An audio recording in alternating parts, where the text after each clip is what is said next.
Adão e Eva, dois nomes que representam o início da humanidade.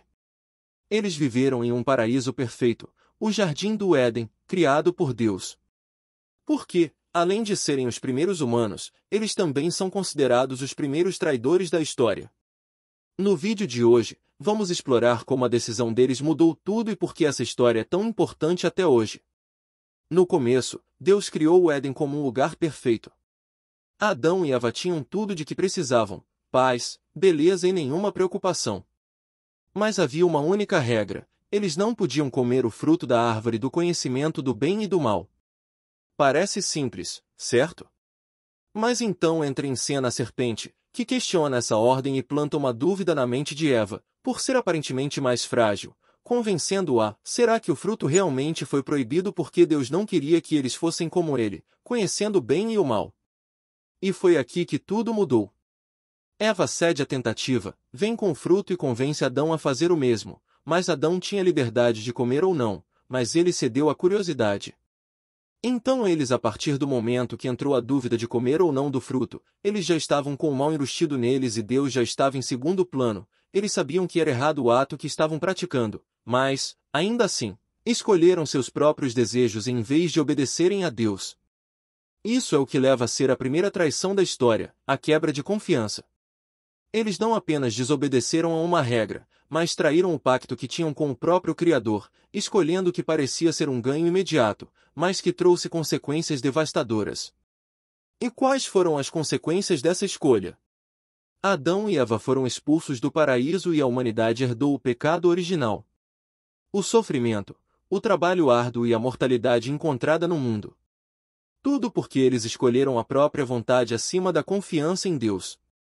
Mas essa história não é apenas sobre sombras. Ela nos ensina algo importante: nossas escolhas têm consequências, e, muitas vezes, ceder às tentações pode quebrar os laços mais importantes da nossa vida. Então, talvez a pergunta não seja apenas: eles foram traidores, mas sim: o que essa história nos diz sobre nossa própria fragilidade diante da tentação? O que é livre-arbítrio? O livre-arbítrio é um conceito fascinante e profundamente enraizado na filosofia, na religião e na ciência. Trata-se da ideia de que os seres humanos têm a capacidade de tomar decisões livremente, sem serem completamente determinados por forças externas, como a genética, o ambiente ou a intervenção divina. Na essência, o livre-arbítrio é liberdade de escolha. É uma habilidade de decidir entre diferentes cursos de ação com base em nossos desejos, intenções e pretensões. Quando escolhemos algo, seja o que vamos comer no café da manhã ou qual carreira seguir, tendemos a sentir que essa escolha é nossa e não imposta por terceiros. No âmbito religioso, o livre-arbítrio desempenha um papel crucial. Em muitas tradições, como o cristianismo, acredita-se que Deus concedeu aos humanos o livre-arbítrio para que possam escolher entre o bem e o mal. Essa liberdade é vista como essencial para a responsabilidade moral e o julgamento divino. O conceito de livre-arbítrio molda nossa percepção de responsabilidade. Ele está na base de nossos sistemas legais, éticos e sociais. Sem ele, seria difícil a explicação ou os méritos de ações humanas. Ainda assim, o livre-arbítrio é um presente divino, pois nos permite amar, buscar a Deus e construir nossos próprios caminhos. Ele nos lembra que, mesmo com a possibilidade de errar, temos o poder de escolher e ser perdoado. Para os cristãos, o que está escrito na Bíblia indica que o início do fim já está em curso, pois o homem segue sendo o autor de suas próprias escolhas. Para quem não crê, a visão é outra: a humanidade caminha sob o comando das grandes potências, que ditam as regras e moldam o futuro. Seja pela perspectiva da fé ou da razão, o resultado parece convergir: o mesmo livre-arbítrio que começou com Adão e Eva continua guiando nossos passos, com o risco de que as escolhas humanas levem ao colapso definitivo da criação. O livre-arbítrio, seja ele absoluto ou limitado, é uma parte integrante de nossa experiência humana. Ele nos convida a refletir sobre nossas escolhas e a assumir responsabilidade por nossas vidas. Talvez a verdadeira questão não seja se tivermos total liberdade, mas usamos como a liberdade que sentimos. Uma coisa é certa: Deus criou o ser humano com um propósito especial, diferenciado de todas as outras criaturas. Ao homem, ele concedeu algo único e poderoso: a liberdade de escolha, o livre-arbítrio.